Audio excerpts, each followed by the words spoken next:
Alright guys, strategy number one, and probably the most obvious and some that you might already be doing, is the scholarship search engines. These are things like scholarships.com, fastweb.com. There's one called Unigo. There's also an app on your phone called Scholly, and it actually is a paid app, so you have to pay a subscription in order to look for scholarships. And those are all great starting places, especially if you don't know where to begin. It's a good place to kind of just jump off. There's a few things that I would point out. When you're doing these online search engines for scholarships, sometimes they're not as accurate to who you are.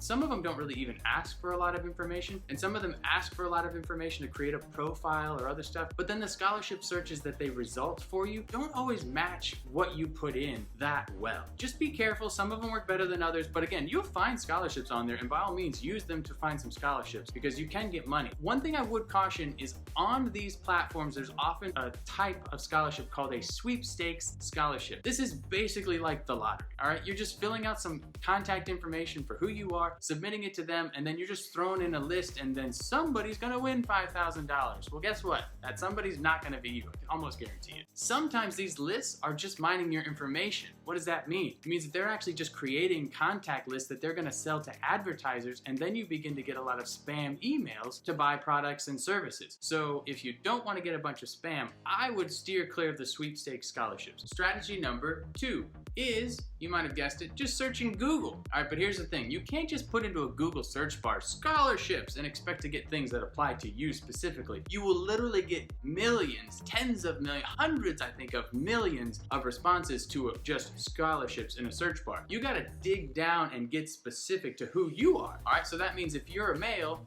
male might not help you, but you can put in male. If you're a female though, definitely put female. All right, if you're any particular minority group, go ahead and put that minority group in the search bar. So, woman, you could put black, or you could put Hispanic, or Latino, or any of those sort of qualifiers. Also, any interests or specific abilities. So if you're in sports, you can put sports. If you're in band or choir, or if you're interested in engineering or science or math, put any of that stuff that's specific to who you are. Put that in the search bar and then hit the search results. You're gonna get a whole lot less results, but each result, or at least most of them, hopefully, will actually be applicable to you, so you're not wasting your time searching through countless, endless scholarship opportunities that have nothing to do with you. And you'll never win them anyways because they're too generic. They don't have anything to do with you. The more likely to win a scholarship is the more you can match the scholarship and what they're looking for with who you already are. Not trying to convince them that you're the actual best choice for their scholarship, but actually being the best choice for their scholarship. You just gotta find the right ones. They'll choose you if you're the right one that they're looking for. But if you're applying for something that's completely outside of who you are, and that's not what they're looking for, it doesn't matter how great your essays are. So Google search specifically who you are, and you're gonna get more scholarship results that apply specifically to you. Tip number three is get to know your school guidance counselor. Now, it might be called a college prep office, or each school might have a different name for it, but essentially you're finding the person at your school, your high school, that's in charge of helping to prepare you for high school or for college. Those people often are a treasure trove of content and information related to local scholarships and even school-specific scholarships. So if you're in any extracurriculars at all, it's possible that the booster club for that has some sort of scholarship. Now, these are often smaller scholarships. Think $500, maybe $1,000. But guess what? Take 10 hours, and then you apply for 10 scholarships,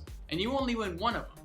That's $500 for one scholarship, but you only spent 10 hours. $500 divided by 10 hours, that's $50 an hour. $50 an hour is a pretty good rate for a part-time job for somebody in high school. So if you start to think about scholarship applications as a part-time job and break down what you could potentially be earning on an hourly basis, how much effort and time you put in directly correlates to how often you win, it's actually not that bad. I want to be clear here. You're not going to win every scholarship that you apply for, but your initial reaction was $500, that's pretty small, it might not be worth my time. Guess what? Everyone else is thinking the same thing.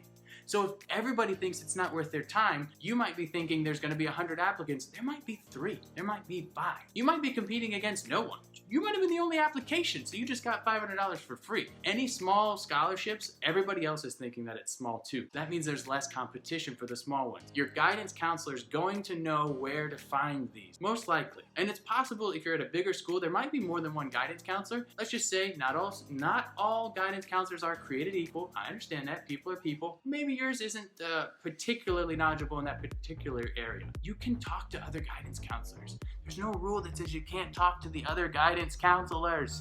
Get to know all of them, all right? And they can all be a great resource. Also, they will write you fantastic letters of recommendation because they know that stuff. They know how to write it. They know what to put in them. That's a whole nother video about how to win your scholarships, but to find them, talk to your guidance counselors at your school. They know where to find the small local scholarships, and winning a bunch of those can pay for college, all right? All right, guys, and strategy tip number 4, this is related to the actual college that you will be attending. Now, if you don't know yet, obviously you'll need to kind of wait. You can talk to more than one school at the same time if there's a couple that are still on your list that are kind of your top contenders or the ones that you think are the most affordable for you. You can talk to them, but you're gonna go directly to the school, the college's financial aid department. These people, literally their full-time jobs is handled and surrounded by financial aid. They are gonna know every opportunity that their school offers for financial aid. Now, a lot of times your application to scholarships at the institutional level like this are part of the actual application to attend college there. So they're gonna take the transcript and the information that you put on your test scores and your essays for application to the school, to the college itself, and they're gonna apply that to a certain range of academic scholarships often.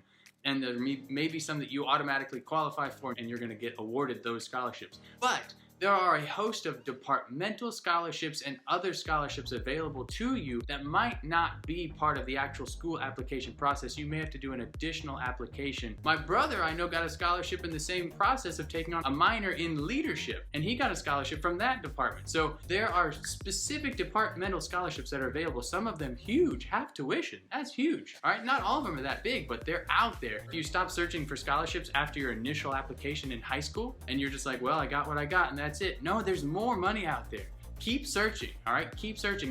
And your college's financial aid office is the first place to go, but also look at specific departments and find those at the college. Also, in relation to applying specifically at the college, take into account that they sometimes offer a common application or a common scholarship application from the university. So in addition to your application to attend that school, there might be a separate college common scholarship that will apply to all the scholarships offered by that school. Look into that as well, and again, your financial aid office should be able to direct you in the right direction for that. And our 5th and final strategy and tip for this video, at least, is the scholarship book. Scholarship book? Come on, how many people even knew there was such a thing called a scholarship book? Search for the ultimate scholarship book and you will find that there is a book. Often there's multiple books by different companies, but they publish a huge book that is just chock full of scholarship opportunities. Now, here's the thing. Pro tip, you don't have to buy it. Likely, your school or public library has it for you to just go and check out. And if your public library doesn't have a copy of it, you can actually talk to the librarian and suggest that they get a copy. If they commit to getting one, they just wait till it comes in. Otherwise, yes, you can buy your own copy of it if you need. This book is great because it also breaks down and indexes and identifies scholarships by different things. Think if you're in a military family, you can buy scholarships just for military families. If you're religious, you can find scholarships that apply to specific religions. And so different churches might offer different things, and it might be in this scholarship book. Again, this is a resource that people often aren't even looking for. They don't even know it's out there. So definitely take a look at the scholarship book, and be prepared with some sort of notebook or Excel spreadsheet or however you take your notes, but you're going to want to copy these things down and make note of them somewhere so that you can go back and reference them after you have to, say, return the book to the library. If you bought the book, you can highlight and do whatever you need, sticky notes, all sorts of nonsense to just keep track of what you have. Now, there's going to be another video on kind of how to organize all this stuff, but this is just how to find them. All right, so use the scholarship book. Now, come on, put in the comments if you've ever even heard of the scholarship book before. If you haven't, go ahead and get your copy, or just go to the local library and pick one up.